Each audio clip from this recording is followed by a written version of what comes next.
Board of Education. Ms. Brudno, if you'd please take the roll. Mr. Rankin. Here. Mrs. Garvey. Here. Mrs. Bendel. Here. Mrs. Bros. Here. Mrs. O'Toole. Here. All right, if you'd all please join me in saying the Pledge of Allegiance. I pledge allegiance to the flag of the United States of America and to the republic for which it stands, one nation, under God, indivisible, with liberty and justice for all.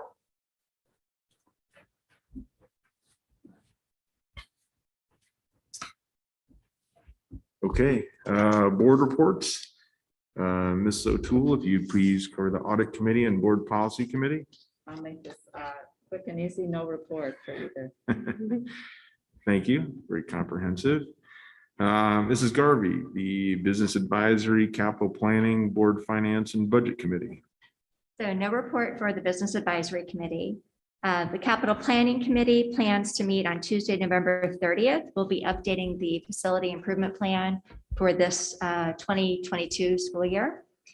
The Board Finance and Budget Committee had a meeting last week to review the 5-year forecast that is on tonight's agenda for approval. And I think we had the majority of the board there. So had some good input, I think, to the treasurer as well as our community members. All right, sounds good. Record retention, we had no report. Moving along then, we'll pass it on to Dr. Pinzarski for the superintendent's report. We have none tonight. All right. Next, we have public participation. And I believe, Ms. Brudno, you said we have one person? We did have one person sign up, Mandy Hilston. And we have to read the thing. Sure. Okay, the purpose of the Board of Education meetings is for the board to conduct its business. Board meetings are held in public but are not public forums. The discussion of agenda items is intended to be among board members, not a discussion with the public.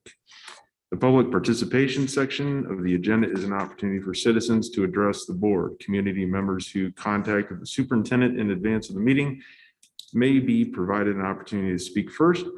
Public comment is limited to 30 minutes total. Each participant will have 3 minutes to speak. No person may speak twice until all who desire to speak have had the opportunity to do so. Remember, this is a formal and official meeting of the board, and what you say becomes part of the official meeting report. If your comment involves a problem with a student, employee, or board member, please do not address them by name. Keep in mind, we are in a meeting in a schoolhouse and possibly in the presence of students.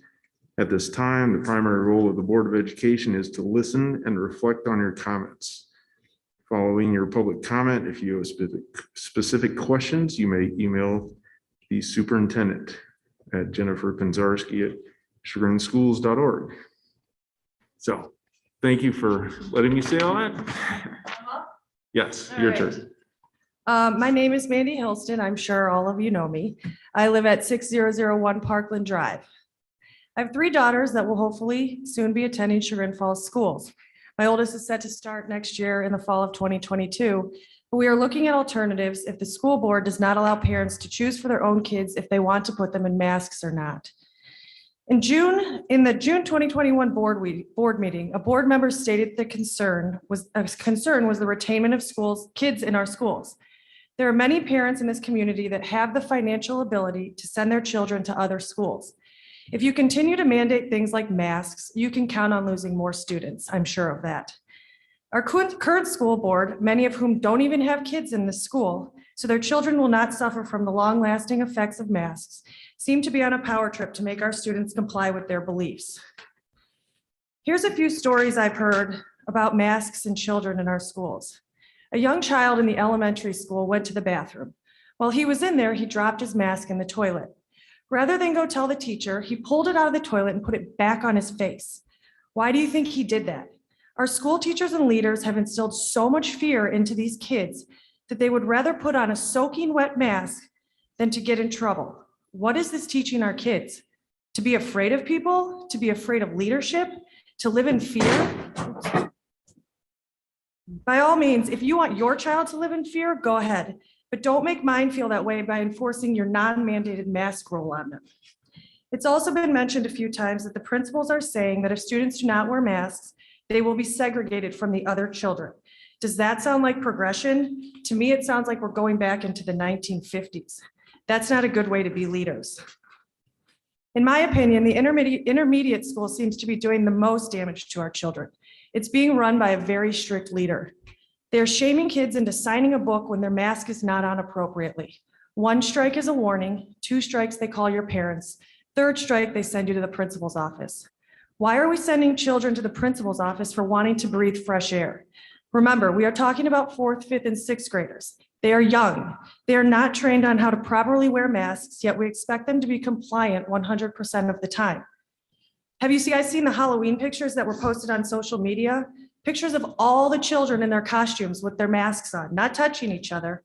And then there's a picture of all the teachers, arms around each other, no one wearing a mask. What is that message? The teachers are allowed to take their masks off and be near each other, but kids can't do it? You're creating a generation of kids that are so confused by what they're told to do versus what they see. If you want to make masks mandatory, then no Chagrin Falls students, no Chagrin Falls school employees should be allowed to take their mask off at any period of the day except for lunch, just like the kids. You're teaching them do as I say, not as I do. In conclusion, COVID is not a danger to our kids. The leadership of this school is a danger to our kids. Thanks. Oh, perfect timing. Ms. Hilston? Yeah.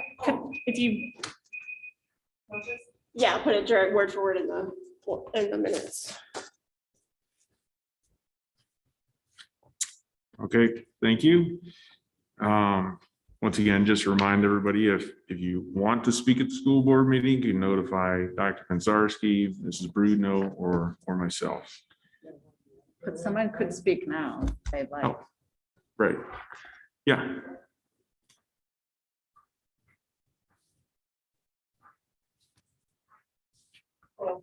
I'm Gary Welch, 84 South Main Street. I had not intended to talk today, but after hearing that talk, I felt that I needed to thank you as a board for the things you're doing, for listening to experts and not anecdotes, looking at statistics and not giving into pressure. I drive a school bus in a neighboring district. I see about 100 kids every day. These kids are not miserable because they wear masks. They're not real good at it. They're not good at sitting down. They're not good at being quiet. They're kids, but they don't really have a problem wearing masks. And a lot of them are really excited because they've started to get their vaccines and they know that they're doing something that's good for them and good for their classmates. So don't listen to the fear and the silly comments, because you're doing the right thing, and thank you for the community.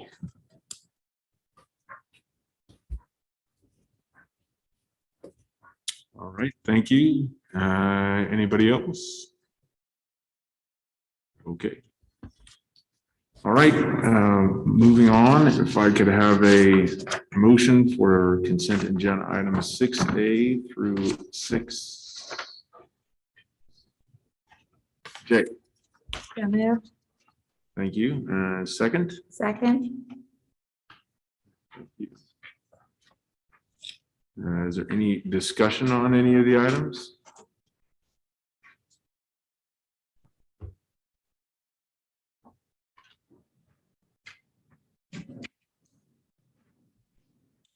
Seeing none, Ms. Brudno, if you please call the roll. Mr. Reagan, Yes. Mrs. Garvey, Yes. Mrs. Bendel, Yes. Mrs. Rose, Yes. Mrs. O'Toole. Yes. Okay, moving on, superintendent's recommendations. If I could have a motion for 7A through 7E. So moved. Thank you. And a second. I'll second. Thank you. Dr. Penzarski, if you'd like to address any of these items. I'll talk through a little bit about each one, but most of them I think have either been presented through the committee, through capital planning. And I think some of these are not new. So the first one is for the Chagrin Falls Historical Society regarding the use of parking lots. And the district previously had a parking agreement with the Chagrin Falls Historical Society to allow for periodic usage by either party for the Historical Society parking lot by the district, or for the Historical Society to use the parking lot at Chagrin Falls Intermediate School. So the usage would be prearranged and the dates and times accepted by either party. So it's just a matter of updating that because it had expired. The job description resolution, which is letter B, I'm thrilled to see that you use Walt Whittle. Most districts do. He's looking at retiring, but he's kind of the guru when it comes to how to write job descriptions. And so what he'll do for us is a revision. I think it was 57 job descriptions. And the cost will be $6,000 to do that. But it's really important because especially with the pandemic, there are some updates that probably need to be made and addressed. So just as well as positions as a whole. So that's letter B. Letter C, this is for some of the roofing projects with TDA design. And I think what you're doing is we're approving the money to be able to do the projects, but we also have to see about getting the supplies and making sure that we can get them to do it in the summer. And if not, the money would be allocated to be able to do the project when we're able. But supplies are some of the concerns. So that's what letter C is about. Can I ask a question? So there's a $12,000 fee, but that's just to TDA, Correct. not the roof itself. Okay, and so are we redesigning the roofs? Is there? I mean, So what it says is some roofing materials, if the bids come in higher, if materials lead to times that remain too long, we'll decide to present a bid for the work to the board. And hence this project until summer of 2023.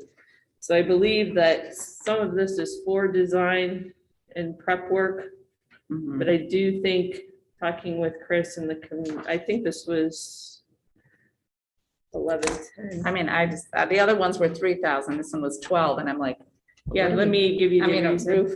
I don't think there's a lot of geotechnical and site survey work that needs to be done. Let me tell you. Just have to pull up that.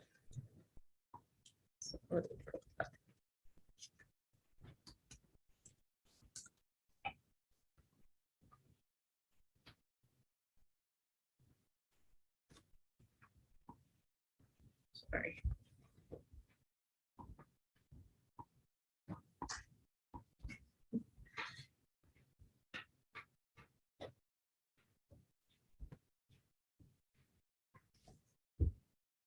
They do have doing architectural drawings. Pardon me? They do have doing architectural drawings. Oh, I know. I agree it just with you. seems- It's- yeah, roofs, I don't That's feel like just I see one this, part. that's all. So the other pieces that that may not be showing up on the actual resolution were the 712 outdoor student spaces renovation. And when we Yeah. talked in capital planning, that was about the brickwork. Right. So right. that's some of those design pieces on how the long-term effects would be and what the cost savings would be if Mhm. we renovated or redesigned those pieces. So that was a piece of it, as well as the acoustical treatment at Gurney. Mhm. So My question was really like, are we doing something different with the roof? I was wondering. I don't think, Okay, yeah. I mean, different. I know I roofs think cost a they're- lot, so. I think the design part is coming under this, I'm looking at the bid scope of Mhm. services right now. But I think it's just the gurney and the outdoor spaces for 712 that are the majority of the cost. Mhm. Yeah, I think it's all, I mean, as I'm reading it, it's on that I mean, the page. TDA's form is kind of generic, you know. Yeah, but yeah. That's okay. Yeah, And so- I know roofs, it's probably a big roof project. Well, yeah, it's on that page too. It doesn't, the numbers, it's expected to be $195,000. So this would be 12 on 195. So probably about like 8%, 6%. Is So we like could add architectural fee. this. I don't remember if, I think you were there, Mary Kate, the last capital planning meeting. I don't remember Chris specifically calling this out. So why don't we add this to the next agenda where he can clarify? Oh, I mean, I'm okay. I just was asking. I just saw Yeah. the I think the $12,000. design pieces, I'm not so sure that it's the roof as much as it is the acoustical treatments and the 712 outdoor student space. Well, I mean, there's Those are- 3 different ones and Yeah. there's, the other 2 were 3,000. This one was 12. So I assume but it just sounded like we're doing something different. I thought maybe we're I mean, I know years ago, like the high school roof, it used to be a flat roof and So, they redesigned stuff. so- yeah, and it does say for redesign, Yeah, professional design services for the black box and the shared space. And my guess is that they are doing a redesign of that area. that's what I'm guessing. I think the too. black box has had some roofing issues over the years, so maybe instead of just doing the replacement, Chris wants to optimize Mhm. the design, but like I said, I don't think he specifically called that out at the last That's capital. right, I planning. didn't, that's why Yeah. this just caught my Yeah. eye, and I was away, I just looked at this today. and Right. I No, kinda- no problem. We'll add it to the next agenda just so we can get clarity on what exactly is happening. And then I was pleased to see that per our discussion about the outdoor spaces, that this is really just a design proposal to look at different options. And as you said, Jennifer, cost effectiveness, rather than going down a specific path. It's kind of to look at how can we optimize those spaces? And then, what would that entail? So that'll come back to the board through the capital planning committee as well. So that is. That's item C, so we could. Summer project proposal. Just one more comment on that, the one, the outdoor space. The comment was made in the meeting that it would be great to get students involved in that up front. So just don't want to lose sight of that. And then design probably needs to be informed that we would like somehow the process to be inclusive of student input.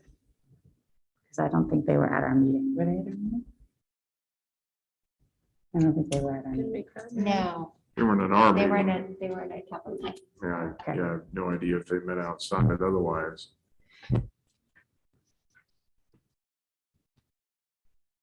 The Gurney wants to reduce noise, the acousticals for the gym and cafeteria. We understand the student space one. That was a two-phase process.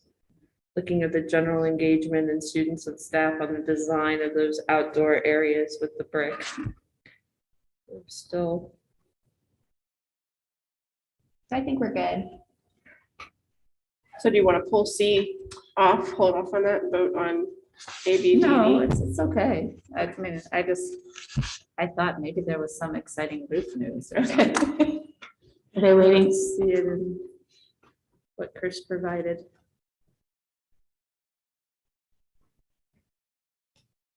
Yeah, the cost is broken down somewhat on the document, but being that I'm not a facilities person.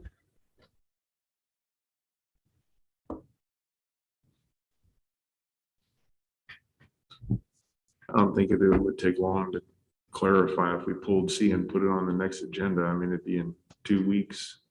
Doubt it's gonna delay the project.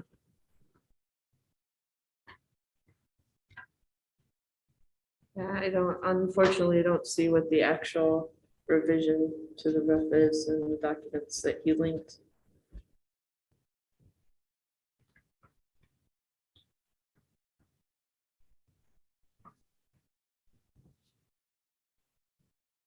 Okay, so why don't we'll just pull C and pull it till the next one.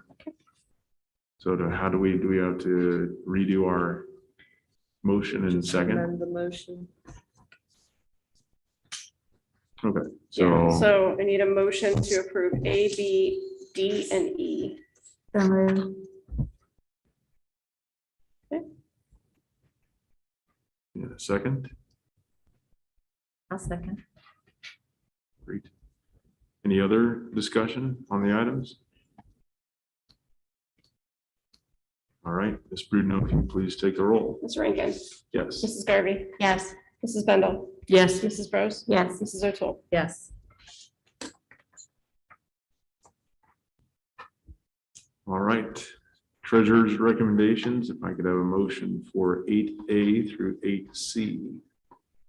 So moved. Second. Thank you. Ms. Bruno, the floor is yours. Okay. What am I doing wrong? Why is this not popping up? Oh. Did it go to sleep?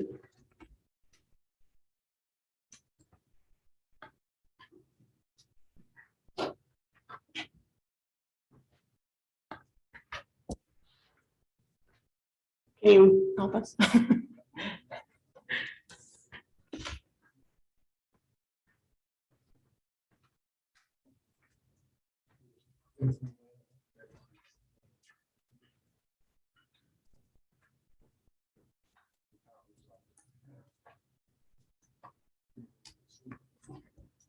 We took too long.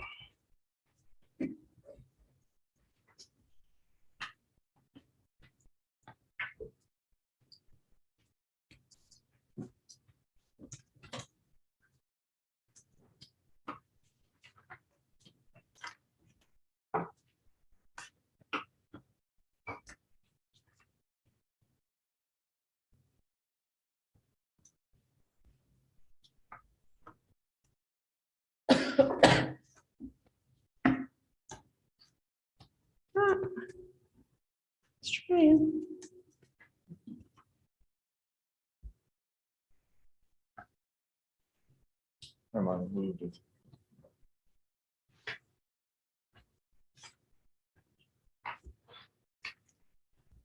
Thank you very much.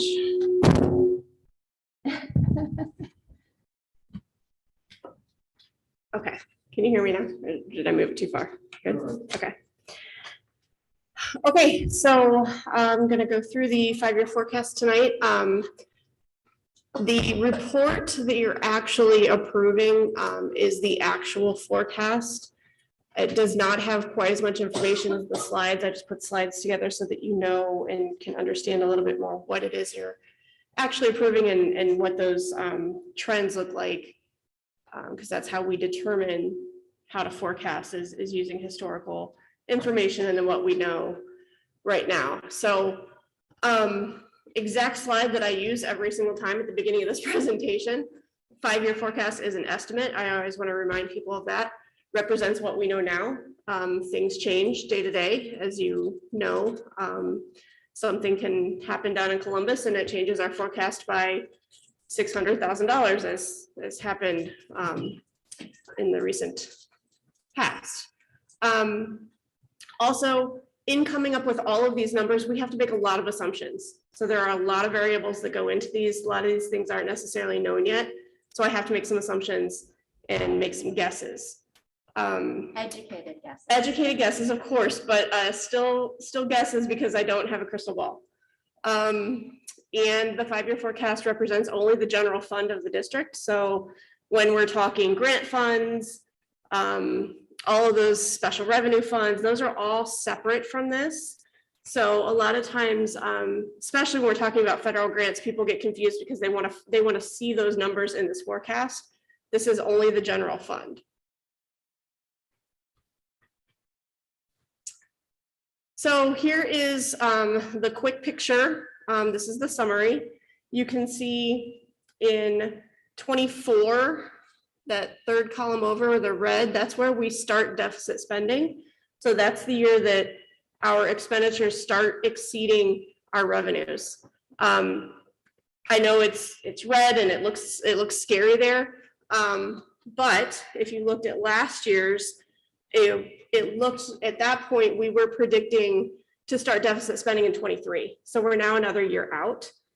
And then if you look at that bottom line and that cash balance, that picture looks a lot better than it did even just 6 months ago when we were doing the update to last year's forecast, and certainly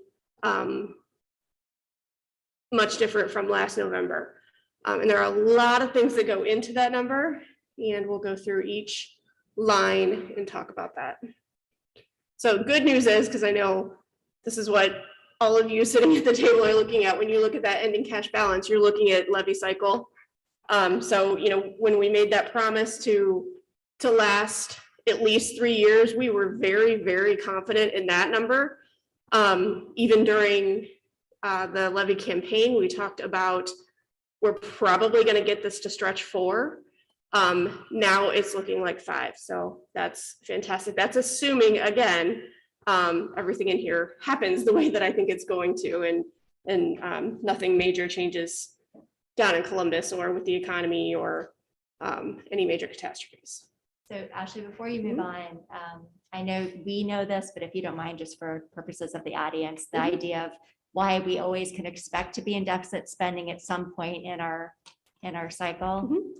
So levy cycles, and if you think back to when we were talking about levy, I always provided that graph that kind of steps up. So our revenue, because of House Bill 920, doesn't continue to grow as inflation occurs.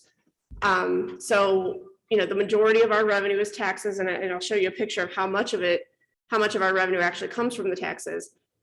That number stays flat. So when we pass a levy, we pass it for a millage amount, but it's really a dollar amount. We're limited to that dollar amount. So as time goes by, we are still collecting the same dollar amount on that levy, even though inflation occurs and our expenditures, of course, go up because of inflation. So our revenue is kind of like a stair step effect, and our expenses are, more of a smoother incline, and eventually they cross. And I actually have a graph in here toward the end where you'll see kind of that picture, and it goes back to, I think I took it all the way back to 17 to kind of show that. So that's why, it is typical schools, just because of the way we're structured and the way the law is, we all have to go through this cycle. It's just the way it works. Our revenue does not automatically increase with inflation. Did I cover it? Yeah, enough? so Okay. is it safe to say that if we have a 4-year collection period between levies, for a couple of years, we might be collecting more than we're spending, but then the last couple of years, we're going to be spending more than we're collecting, and that's just a normal part. It doesn't mean there's any financial mismanagement or, the fact that we're in the red is something that we expect. Right. It helps us stretch out these levy cycles, so we would have to go back really frequently if we always wanted to stay ahead of the expenditures exceeding the revenues. Exactly, and that's that stair step effect on our revenue, and our expenditures are going up in a straight line pretty much. So yeah, eventually at the beginning of your levy cycle, when you first pass a levy, you expect to be collecting more than what you're spending. That's just the way it works. And then as time goes by and your expenditures catch up to your revenue, and your revenue does not go up, your expenditures will start to exceed your revenue. And then you start eating into your cash balance starts going down, and that's when you start talking levy. So it is a cycle. It's every school district in the state of Ohio has to deal with it. And it's expected. It's absolutely So expected. You answered my question. Thank you. Okay, so starting with revenue, you can see in 22, we actually are expecting our revenue to go up. This drop there, I want to point out from 18 to 19, that's where we moved inside millage. So we moved revenue from general fund over to the permanent improvement fund. So that's what that drop is. But this is the first time, I think, in my entire career that I've actually been optimistic about state revenues. And we'll get to that because I'm going to go through every individual line, but we do expect revenue to go up slightly, mostly due to that state revenue going up. And then the few mills that we do collect that's inside millage, that does actually go up with inflation. The majority of our tax revenue comes from voted millage, which does not increase. So you will see some slight increases here, but it's pretty flat. Here's a picture of what our revenue actually looks like. The graph on the left is FY21. Those are actual numbers. Graph on the right is 26, and those are projected. So you can see our real estate income makes up the majority of our income, and that's from the orange there is real estate revenue, and then that little purple periwinkle color, that's public utility taxes, so that's also coming from taxes. And then the green is property tax allocation. That money actually comes from the state, but it's reimbursement on the homestead and rollback. So those are all driven by taxes. And then that aqua is our state funding. So Ashley, since the non-orange high wedges are not really expected to grow very much at all, we can expect the orange part to continue to become a greater percentage, right, of our total revenue. Yeah. Yeah, we become more reliant on it. That doesn't necessarily mean, and again, when you're looking at a pie chart here, not a bar graph. So that doesn't mean that our taxes are growing by, what is it, a little over 1% there. That's not what that means. It just means we're becoming more Proportionally. reliant. Right. Yeah, the portion that is coming from taxes is larger.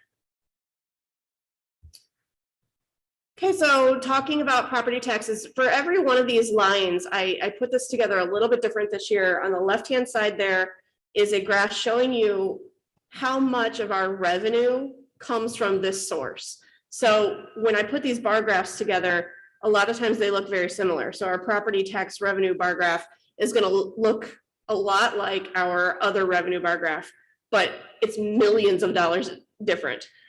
So this over here on the left is showing you how important is this number. This is, 79% of our revenue is represented by this bar graph here. So again, we kind of already touched on this, but property tax revenue is the majority of our revenue. It's calculated using the effective rate, our valuation, which we did have a reevaluation this year, so that's are my predictions on that. We don't have all the final numbers yet, but my predictions on that are calculated into these projections, and our collection rate. So just because we assess taxes doesn't mean we collect exactly what we assess. We have delinquencies at times, and then some years we can actually collect over 100% because we're collecting delinquencies from a prior year. So it does fluctuate, it does go up and down from year to year. Any questions on the tax revenue? Okay. Public utility personal property. This is again driven by our taxes. This is on the full voted tax rate. So the House Bill 920 does not apply to the public utility property tax. So that's why you see the revenues growing there. It's not flat like it is on line 1.01. So House Bill 920 does not affect this. And this is, between last year was 3.7% of our revenue, going out to 26. We're expecting this to be about 4% of our revenue. So we do expect that to continue to grow as public utilities, as the property values on that do continue to grow. Okay, here's where it starts to get complicated. So with the new state funding, they've moved a lot of things around. So some of these lines kind of look strange. Unrestricted grants is most of this is just our normal state foundation funding. We do actually, as you can see here, expect this to grow throughout the life of the forecast. Like I said, this is the first time I've ever been this optimistic about that. In the past, I've almost always projected state revenue declining every year because there's always talk of that. And there's still, there's always that possibility. But I was always worried about, we've always been worried about, the guarantee is going to go away next year. And if you were on the guarantee, then, you could lose $500,000 just like that. So that was something that we always had to project very conservatively. Now, all the conversations that we're in, everything I've heard, all the calls I've been on, dealing with our consultants who are down there in all of those meetings and really participated in coming up with this formula. I think everybody seems to be much more optimistic than in the past. So I do have that increasing each year. But again, that is, I'm always very cautious. I want to make sure everybody understands that's not necessarily known because the state does our budgets on a 2-year basis. So they tell us how much money we're going to get for 2 years, but then require us to project 5 years out. So it's always fun. And of course, that's a really small percentage of our revenue. So you're talking about $100,000 or $200,000 differential if we're wrong. And the assumptions, so that's good. At least we're not highly dependent. Yeah, it's not going away. Yeah. Whereas in the past, it was, you would have seen a much different picture and those bars would have been going down.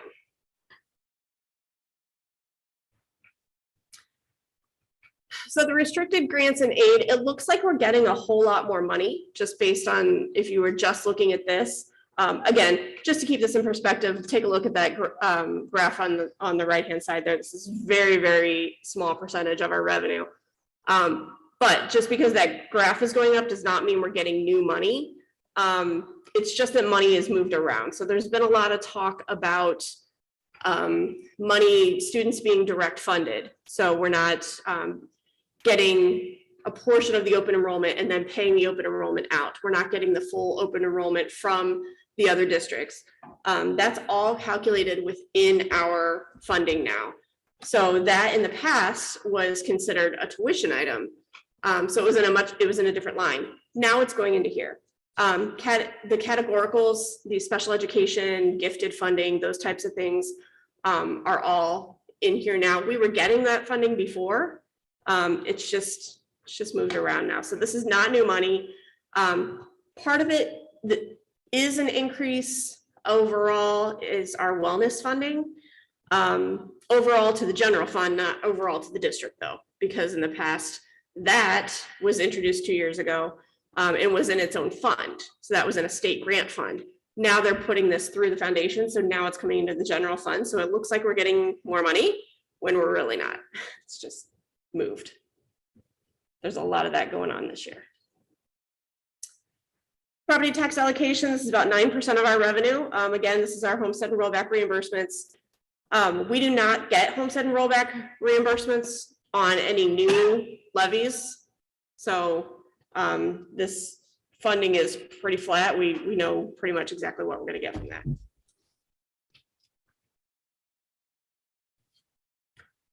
Other operating. So this is where some of those, things that are really hard to predict are going in here. That decrease from 20 to 21, that was where we stopped collecting kindergarten tuition and we started refunding. So part of the decline here in 21 was we were actually refunding money that had been collected in 20. So this line or this bar on 21 actually should be a little bit higher, but still certainly much lower than 20, just because of that. And then again, some of these items that used to be collected in this line are now going into our state funding line.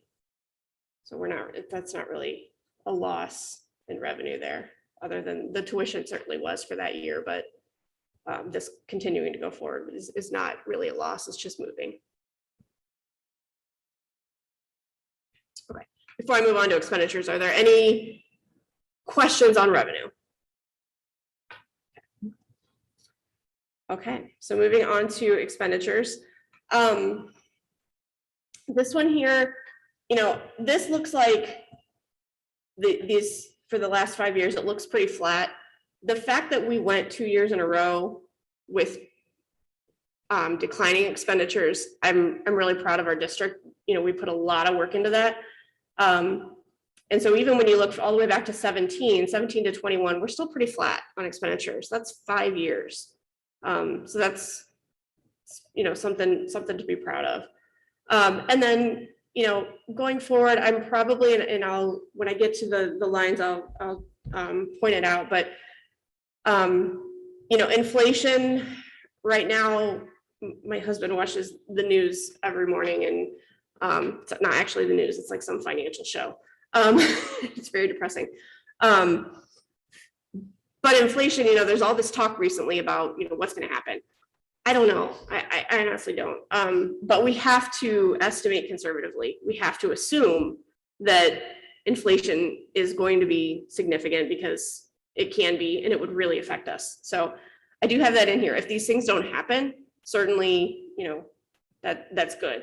As we saw from last year's forecast, we overestimated on expenditures. We don't go out and spend the extra money. It's a good thing when our expenditures come in under what we expected. So Ashley, what are you estimating inflation to be? I believe I would have to go in and count because it's every line. Yeah, every line is different. Right. I don't know what the average would be because it's each line. I Right. could come up with it. Well, if you Um, go- No, that's yeah, okay. I If was you go just- back one, you can see it's like, if you can go back to this one slide, I mean, you can see in general. Yeah. I mean, it's basically like $1 million on 33, so it's like 3%, in gross, it's Mhm. 3%. Yeah, Largely- If that's all. Yeah, included. that wouldn't be, because the majority of our expenditures, as we know, are salary and benefits. Right. So that's, the majority of our increases are in our salary and benefits. Right. And you'll see when we talk about supplies and equipment, how small that is. But we do still have to consider that those costs are gonna go up. That's true. That's a really good point. So we're not really dependent too much on that. But I also want to state, you've done a really nice job of qualifying all of this work. And just to remind people who might be watching this, that you have an opportunity to update this whenever Mhm. it's necessary, but you're required to update it twice a year. And so if we have a different view of things in May, there's an Certainly. opportunity to change that forecast Certainly. going forward. And of course, we'll come back next November and do this all over again and tweak the numbers. So the more information we have, we are able to make adjustments, and that informs our thinking. Yeah. Absolutely. And we're required to update it in May. But if something major happened before May, we can always submit. Right. And it would update on ODE's website. And we've been very transparent Yeah. about our finances and Yeah. making sure our community has a really long runway to understand when we think we might have to come back, for additional funds in the form of a levy. Yeah. So what I love that you've just underscored, though, is that the last tax increase was in 2016, when that was passed. Mhm. The one we just did remained flat. Mhm. And if we can go another 4 years or more, we won't have had a tax increase for 7, 8 years, Mhm. which would be amazing. Yeah, as long as everything continues on the path that we're on, that's It's a good goal. a possibility. Absolutely. And our contract cycle with employees, staff, it's a 2-year, right? Is that what we, So we will be with certified staff. Yes, this is the first Okay. year of a 2-year. And then we are in the last year of the OPSI of the Okay. classified contract. So that one we'll be looking at in the spring. okay, And they're not a fixed time frame. That's part of the negotiation. right. Is how long they go out. Okay, so when talking expenditures, it's important to keep in mind that we are a people business. Everything we do is driven by educating our kids with our staff. We don't make widgets. We educate children with our qualified teachers and operate our buildings with our staff. So salaries, 55 to 56%, benefits 20 to 22% of our cost. The other large portion there is purchase services, and I like to really point out on this one all the time that while the name of this line is purchase services, so it seems like these are things that we are just paying other people to do. Some of it is, but a very large percentage of what goes into that line is items that are things that we cannot necessarily control. So special education programs are very expensive, very necessary, and we don't necessarily have a whole lot of control over that expenditure. We have to make that expenditure, and it's significant. A lot of the things that come directly out of our foundation. Now, a lot of that is changing this year because of the way that they've changed the funding. But still, those are items that just come straight out of our foundation, and we don't kind of check for them every month. We make an entry because I get the report of how much money they're taking from us. So I just like to point that out, because when we start talking about, what we've done on our end to control expenditures and how we react to inflation and things like that, it's a very small percentage of our expenditures that we can affect there. Most of our expenditures are these 3 pieces of the pie here. So starting with salaries, this is our largest expenditure, of course. You can see we did have a decline here. This was part of our commitment to the community when we were passing that levy. And we had some positions that retired. We did not replace them. Those were all calculated into those estimated savings. Going forward here, I do work in steps and base salary increases in those estimates. Some districts and some treasurers like to, if the contract has not been negotiated yet, they keep it all zero. I think that's just disingenuous, and I don't think that that gives us a really good estimate of, you know, how much we're actually going to spend. And if we're trying to use this as a management tool and to guide the decisions that administration and the board are making, it just doesn't make sense to me to not actually estimate something there. So you do see increases here, and those do have items factored in there for steps and base increases. So moving on to benefits. Again, this is a significant portion of our expenditures. These are the benefits for our people. And this, while there are some, it looks like significant increases here, if you compared this to what we had forecasted last year, they're not as significant. And we switched to self-insurance in January. So we had, you know, we've got several months of activity, and we just got our renewal for this next year that begins in January, our next plan year. And the renewal is even more favorable than what I had anticipated. We had a really great year. We've built up our balance. We've built up our reserves so that we can cover claims. And going forward, I have reduced those increases because I think that things look much better. And even when we were doing this, you know, when we were talking levy, we were estimating, I think we estimated $130,000 savings annually for switching to self-insurance. We knew that that was conservative, and we said that. It's just, we didn't know how conservative it was.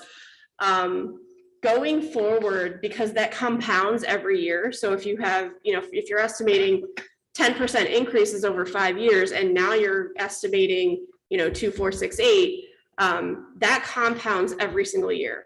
So when you look at the difference between 2025 to from last year's 2025 to this year's 2025, the difference is about $500,000 a year. So it's huge.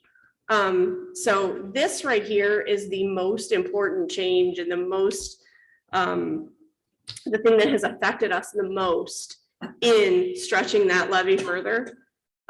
So I'm really, really happy we 100% made the right decision on that. Now, of course, there's always risk in that going forward, but in building in our rates, we've built in enough that we know what our maximum expenditure would be. And we have calculated that into our rates. So I'm really, really confident that we are very good on this line. I would expect as we go forward each year, because as the further we get out, the more conservative you have to be, because it's further out, you don't know what's going to happen. There are more variables that start to play into that.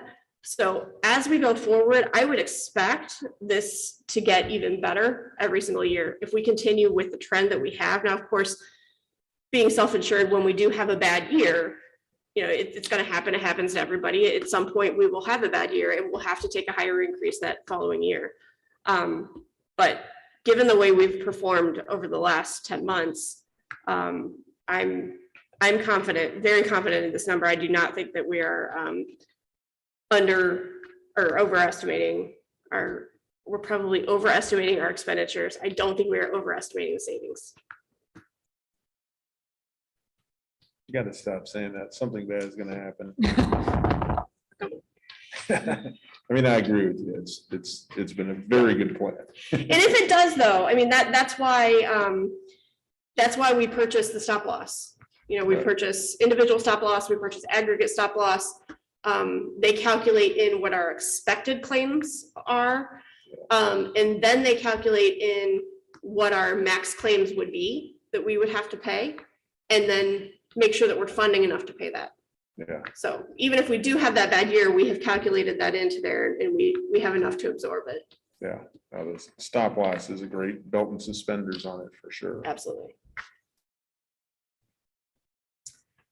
So moving on to purchase services. This is one of those lines where some of the things that went into that state funding, some of these things are kind of moved around.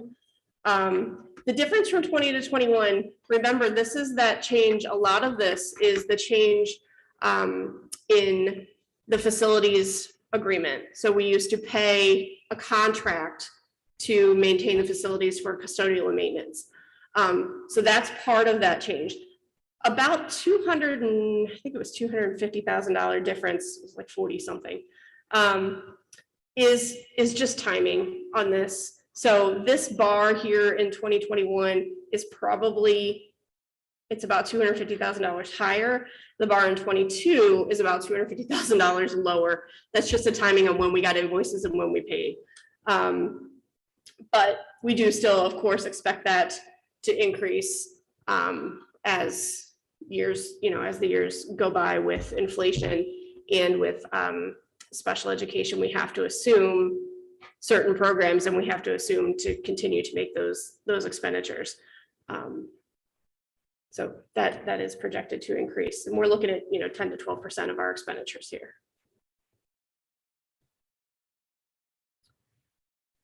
So moving to supplies and materials, this is the line where we have some more control over it. And it looks like, oh my goodness, what are you buying all kinds of stuff? Why is that, why is it so much more? If you look over here, we're talking 3% of our expenditures. So even if we cut out every single supply and material that we buy, we could still only cut our expenditures by 3% here. So when people, talk about cutting expenditures, this is not a place where we can really affect anything. Part of the increase here is now that we are maintaining our own facilities without that contract, we now have to buy all the supplies ourselves.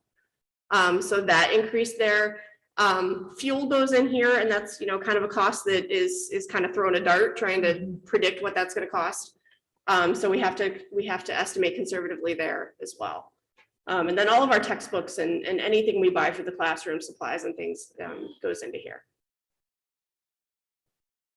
So this is where inflation kicks in, and this is where just the price of things we would expect to go up. But again, it's only 3% of our expenditures. Still does seem like a lot though. I mean, 22 over 21 is like an 18% increase from 930 to 1103. Well, that was this, here this supplies, Sodexo that we used to buy through would have been in the other line. Yeah, that's the 20 to 21. We also, because of COVID, we got a lot of grants, we got a lot of donations. You'll see when I move the slide to capital outlay, you'll see, we got $100,000 in a donation for computers. So on these smaller lines, that makes those bars, fluctuate a lot.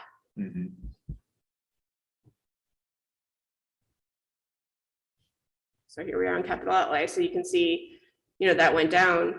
We got $100,000 worth of donations.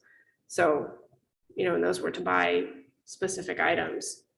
So that is why you see that dip there. But again, even going forward and continuing to increase, you can see it's still less than previous years.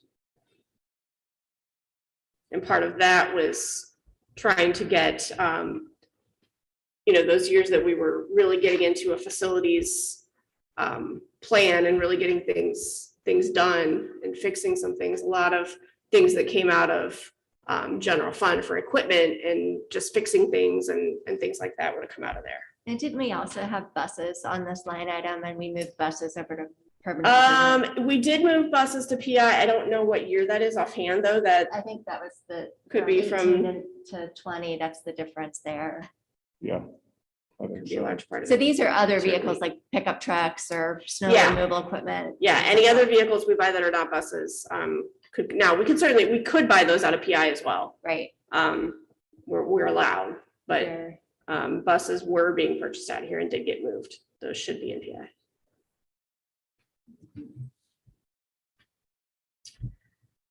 Other objects, less than 2% of our expenditures here.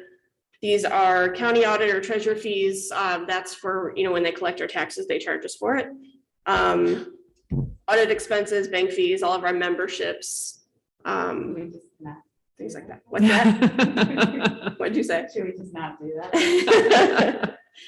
I'm willing to pay that for them to collect all of our taxes. And then other financing uses, this is mostly transfers out. You'll see as, we made the decision to transfer $500,000 a year to try to get some money set aside for the bus garage. That's why that transfer went up. You can see where that tapers off. In addition, we moved all of the athletic activity out of general fund into the athletic fund. So we do need to make a transfer over to the athletic fund to cover that now because we spend more than we bring in gate receipts, of course. So that's an increase in the transfers as well.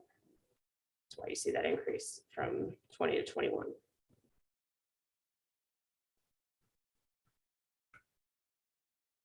And then here's that graph we were talking about where, you can see that revenues, when you pass a levy, revenues start to exceed expenditures for a while. And then as your expenditures go up and your revenues stay pretty flat, eventually your expenditures exceed your revenues and you start deficit spending. So you can see there 24, it's just another picture, just a different format from that very first slide that had the chart showing that we would start deficit spending in 24.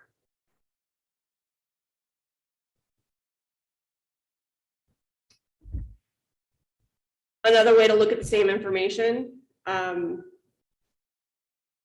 blue bar is revenue, orange bar is expenditures, and the green line there is our cash balance. So as the orange starts to exceed the blue, then your cash balance starts to go down.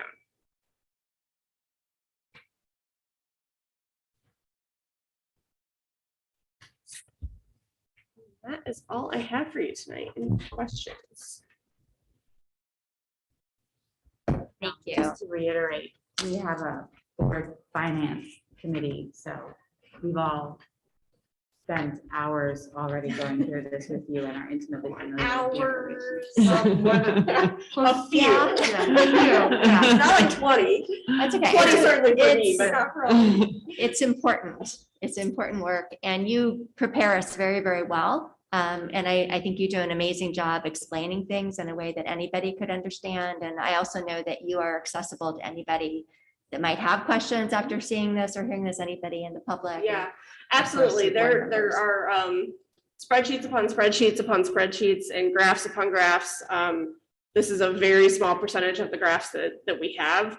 If anyone has any questions or wants to see some comparisons or, anything that they have questions about on the forecast, this is actually the stuff that I like. I geek out over the software and the graphs and the tables and things. So if anybody has any questions, I'm happy to sit down with anybody. Just call me. My contact information is right here. Email address. And then just to reiterate, the bottom line is we're in a really good financial position. We've done an amazing job over the last several years of reducing our expenditures. And then, of course, we projected very effectively when we think we might have to go back for another levy. And it looks like quite a period of time between a tax increase for our residents. So we should pat ourselves on the back. A lot of good work on the part of the board and our administration to do that and our staff. If things continue, if we continue on the path that we're on right now, we can stretch what we promised would be a 3-year levy to 5. And who knows, if things get even better, maybe farther. Nice job. Thank you. I'll leave that up there in case anybody wants to write down my email address. That was item A. Item B is donations. We received a Vitamix for Tiger Park at a value of $329.95 from Vitamix Corporation. And a Proform Activator V7, it's apparently weight equipment, from Carla. I'm gonna butcher this, Gary, at a value of $400. Excuse me. And then we have one then and now. This is for Gilbane. This is sort of the run out of the construction, the roof repairs, and then the work at the intermediate school. We definitely had purchase orders for this stuff out there. We canceled things, closed things, trying to close out the project. We got a little anxious and closed too much. So we had to do a new purchase order to cover this. And where will that come from? That is coming out of still the bond fund proceeds. money, yeah. How, I don't know, last time I was in the intermediate school auditorium, Mhm. you could still see, I mean, there's still a little more work needs to be done where there was some water damage or. You know what? I was there all weekend and I didn't even think to look. I don't know. That's a question for Okay. Chris. I would have to ask. I mean, I think the work's done, but I think this, the cosmetic, Actually, Jennifer, would you have Chris add that to the capital planning agenda, like an update on the intermediate school project, and if there's anything else still outlying that we're keeping an eye on?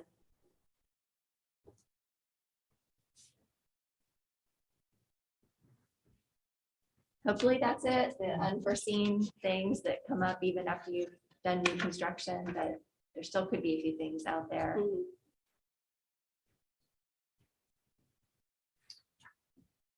That is all Okay. for me. I'm recommending your approval. All right, any other discussion? Okay, Ms. Brudno, if you'd please take a roll. Mr. Rankin, Yes. Mrs. Garvey, Yes. Mrs. Bendel, Yes. Mrs. Bros. Yes. Mrs. O'Toole. yes.